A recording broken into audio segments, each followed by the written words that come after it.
చిన్నపిల్లలకి ఈ రోజుల్లో మనం ఇచ్చే మంచి హెల్దీ లంచ్ రెసిపీస్లో ఇది కూడా యాడ్ చేయండి. ఇది చాలా మంచిదన్నమాట. సింపుల్గా చెప్పాలంటే ఇది మన పాలకూర పప్పు.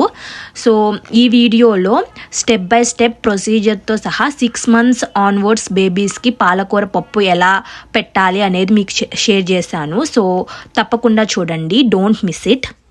ఈ పాలకూర పప్పు అనేది ఐరన్ రిచ్ ఫుడ్ అండి. దీంట్లో iron levels and calcium levels చాలా బాగా ఉంటాయి. మీరు వీక్లో ఈ పాలకూర పప్పు కనీసం 2 times అయినా ఇవ్వాలండి బేబీకి.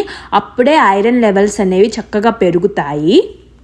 సో దీనికల్లా మనం చేయాల్సింది ఏంటంటే ఒక కుక్కర్లో 1 tablespoon ఘీ యాడ్ చేసుకోవాలి. ఘీ కొంచెం హీట్ అయ్యాక కొంచెం వామ్ వేసుకోవాలి. తర్వాత కొంచెం జీరా వేసుకుని మంచిగా ఒక 20 to 30 seconds ఇట్లా ఫ్రై చేసుకోవాలి. ఫ్రై చేసుకున్న తర్వాత గ్రీన్ పీస్ వేసుకోవాలండి. గ్రీన్ పీస్ వేసుకున్న తర్వాత దాన్ని కూడా మంచిగా ఫ్రై చేసుకోండి. ఈ గ్రీన్ పీస్లో ప్రోటీన్ అనేది ఉంటుందండి. ఈ ప్రోటీన్ అనేది పిల్లలకి చాలా అవసరము. ఇలా ఒక 1 minute అట్లా ఫ్రై చేసుకున్న తర్వాత క్యారెట్ వేసుకోండి. గ్రేటెడ్ క్యారెట్ వేసుకోండి. క్యారెట్ని తురిమి వేసుకోండి. అది కూడా ఒక 1 minute ఫ్రై చేసుకోండి. ఇంకా క్యారెట్లో ఏమేమి ఉంటాయో మీకు తెలుసు. విటమిన్ ఏ ఉంటుంది, ఐసైట్కి బాగా యూజ్ అవుతుంది బేబీకి. ఆ తర్వాత మనం అసలు మెయిన్ ఇంగ్రీడియంట్ అండి ఈ పాలకూర అనేది యాడ్ చేసుకోండి. మంచిగా వాష్ చేసుకుని కట్ చేసుకుని యాడ్ చేసుకోండి. అన్నీ అంతే, వాష్ చేసుకుని మంచిగా యాడ్ చేసుకోండి. ఆఫ్టర్ దట్ ఒక 2-3 minutes ఫ్రై చేసుకోండి.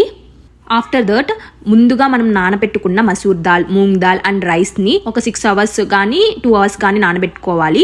దీన్ని మనం ఈ వెజ్జీస్లో యాడ్ చేసి ఒక 5 minutes అన్నా ఫ్రై చేయాలండి. అలా ఫ్రై చేసుకున్న తర్వాత మీరు 1/4 cup ఆఫ్ ఈ రైస్ అండ్ మూంగ్ దాల్ని, మసూర్ దాల్ని తీసుకుంటే 1 cup ఆఫ్ వాటర్ పోయండి. ఇదన్నమాట నేను తీసుకున్న మెజర్మెంట్స్. సో దానికి తగ్గట్టు మీరు ఎంత అమౌంట్ ఆఫ్ తీసుకుంటే దానికి తగ్గట్టు మీరు వాటర్ పోసుకోండి. వాటర్ పోసిన తర్వాత పించ్ ఆఫ్ సాల్ట్ వేసి 3 whistles వచ్చేంత వరకు కుక్ చేయండి. బాగా కుక్ చేయండి.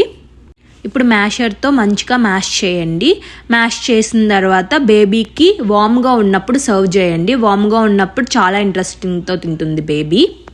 సో ఈ ఫుడ్ని 6 months నుంచి మనం స్టార్ట్ చేసుకోవచ్చు. 6 months బేబీకి ప్యూరీ లాగా ఇవ్వండి. 8 to 10 months బేబీకి కొంచెం మ్యాష్ చేసి ఇస్తే సరిపోతుంది. 1 year బేబీకి మామూలుగా ఇచ్చినా సరిపోతుంది. ఎందుకంటే వాళ్ళకి అప్పటికి టూత్స్ వచ్చేస్తే నములుతారు కాబట్టి వీక్లో 2 times ఇవ్వాలి. సో ఇలాంటి మరిన్ని వీడియోస్ కోసం ఫాలో అమ్మ ప్రయాణం 27. Thank you.